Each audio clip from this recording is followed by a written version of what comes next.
देवस्थाना आमची श्रद्धास्थाना हे मानून घेता, पूण मंदिरा परस विद्या मंदिरा चड महत्वाची, कित्याक तर तेतूंतल्यान समाज परिवर्तनाची बियां रुजतात, जबाबदार सृजनशील पिळगी तयार जाता।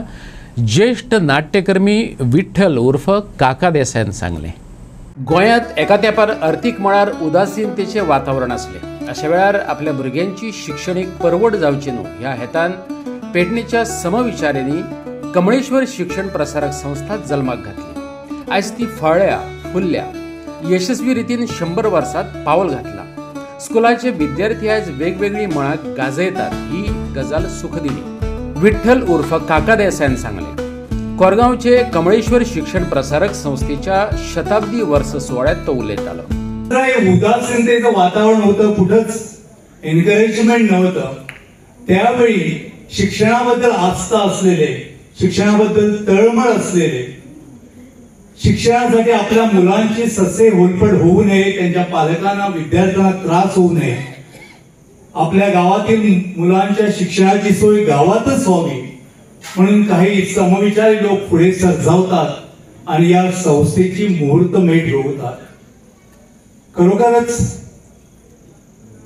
या शताब्दी वर्षाप्रित्यर्थ प्रत्येक आजी आणि माजी विद्यार्थ्यांनी आणि प्रत्येक कोरगाव वासियांसाठी ही भूषणावह गोष्ट आहे, अभिमानाची गोष्ट आहे, मिरवण्यासारखी गोष्ट आहे।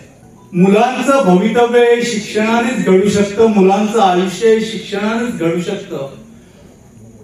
हे सूत्र लक्षात आल्यानंतर छत्रपती राजर्षी शाहू महाराज यांनी 21 सप्टेंबर 1917 रोजी, तारीख लक्षात ठेवा, 21 सप्टेंबर 1917 रोजी प्राथमिक शिक्षण कंपल्सरी केलेला कायदा त्याने अंमलात आणला। म्हणजे राजर्षी शाहू महाराज जगाच्या किती पुढे होते ते पहा।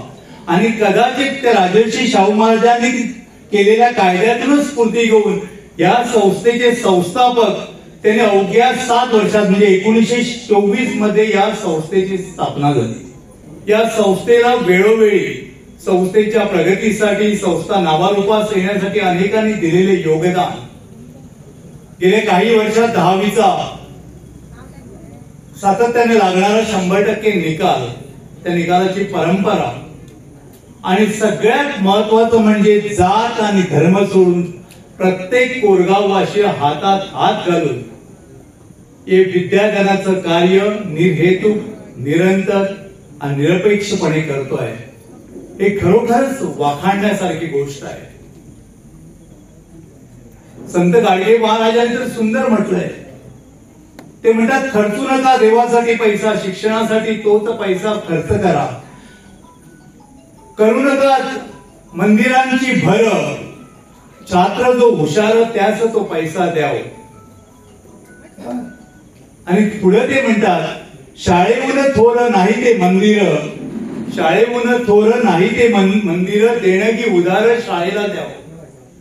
मी थोडासा त्यात किंचित बदल करून म्हणतो की देवस्थान आहे, मंदिरही महत्वाचे आहेत, कारण ती आमची श्रद्धास्थान आहे, भक्ती धाम आहे। पण केव्हा जेव्हा ही मंदिरं खऱ्या अर्थानं आपली कला आणि संस्कृती जपणारी, चिरंतन ठेवणारी सांस्कृतिक केंद्र बनतील तेव्हा, पण त्या मंदिरापेक्षाही ही विद्या मंदिरं खूप महत्वाची आहे, कारण त्याच्यातून समाज परिवर्तनाची बीज रोवली जातात। एक सुजाण, जबाबदार, सृजनशील अशी देशाची भावी पिढी तयार होते। या सोहळ्याक ज्येष्ठ संगीतकार आणि गायक भाई उर्फ दामोदर शेवडे मुखेल सोयरो म्हणून हजर आसलो। शेवडे हस्तुकी या स्कुलांतल्या माजी विद्यार्थ्यांचो भोवमान केलो। हातूंत विविध मळांचेर देखदिणे वावर केल्ले पदाधिकारी, कला मळाचेर नांव कमयल्ले रंगकर्मी, नाट्यकर्मींचोय आस्पाव आसलो।